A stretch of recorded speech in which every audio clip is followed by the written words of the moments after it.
Welcome to CoreLogic's update on housing market conditions for March 2019, brought to you by onthehouse.com.au. Last month's housing market results showed an easing in the rate of decline relative to the previous 2 months.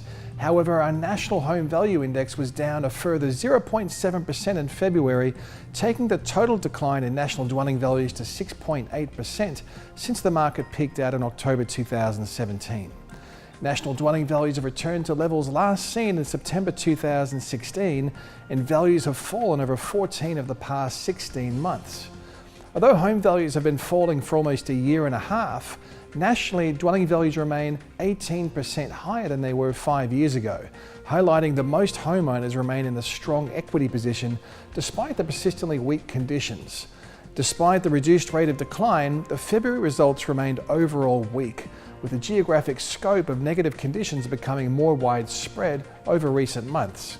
Hobart was the only capital city to record a rise in values over the past 3 months, while Canberra values were flat and the remaining capital cities recorded lower values over the rolling quarter.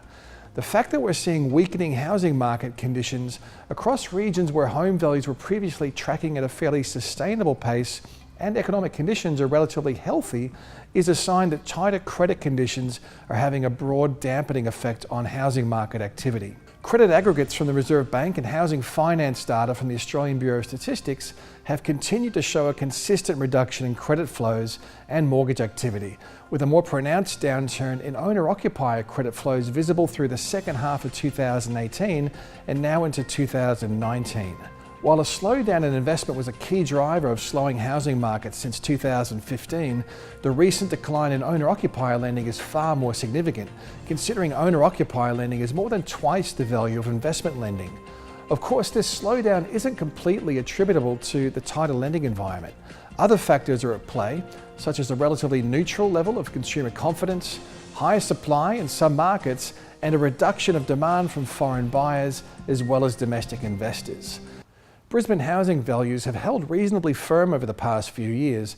However, recently market conditions have softened a bit and the annual change in values has turned negative for the first time since 2012. The 12 months ending February saw values dip by 0.5%, with the fall reflected across both houses and units. The weaker conditions may be surprising considering the ramp up in population growth and relatively affordable housing prices. However, labour markets remain relatively loose and credit availability is tighter than it used to be. Although values have trended lower over the past year, we aren't expecting the Brisbane marketplace to move through a substantial correction, considering underlying demand remains strong and housing affordability is relatively healthy. Overall, the February housing market results marked a subtle improvement in the rate of decline. However, the housing market downturn is now more widespread geographically, and we aren't seeing any indicators pointing to the marketplace bottoming out just yet. The long-running reduction in investment lending has understandably impacted Sydney and Melbourne's housing markets more than others, considering investment activity was heavily concentrated in these cities. However, the reduction in owner-occupier credit explains a lot more about the broader softening in housing market conditions more recently. Stricter lending standards are a logical outcome following the Royal Commission, and we're likely in the early phases of a new normal for mortgage lending, where borrowers will face closer scrutiny around their expenses and their ability to service a loan, and conversion rates on loan applications are likely to remain lower than they have been over prior years.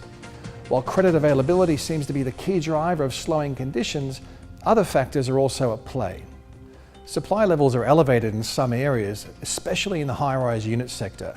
Although construction activity has recently moved through unprecedented peaks, concerns remained around specific high-density precincts and to a lesser extent some greenfield detached housing markets. Advertised stock levels are also elevated in many cities. The number of properties advertised for sale has been consistently rising due to fewer buyers and longer selling times. Despite the surge in inventory, fresh stock being added to the marketplace was down 19% relative to last year, highlighting that vendor confidence is low. Buyers are firmly in the driver's seat and in a good position to take advantage of the strong buying position. From a demand perspective, foreign buyers are a much smaller component of housing activity. Recent FIRB data shows residential dwelling approvals for foreign buyers are down more than 70% since moving through the highs of 2015 and 2016. The reduction in foreign buying activity is likely to have a greater impact within the high-rise apartment sector, where activity was previously most concentrated. Not to mention the fact that new developments can now only sell 50% of units offshore, whereas previously 100% could be sold offshore. Another factor working to dampen housing market conditions is the consumer mindset. The Consumer Sentiment Survey from Westpac and the Melbourne Institute has consistently highlighted a pessimistic view from consumers around their expectations for house prices, which is likely to be another factor reducing market demand.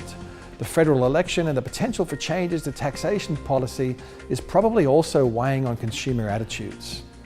Helping to offset these headwinds are mortgage rates, which are still tracking around the lowest level since the 1960s.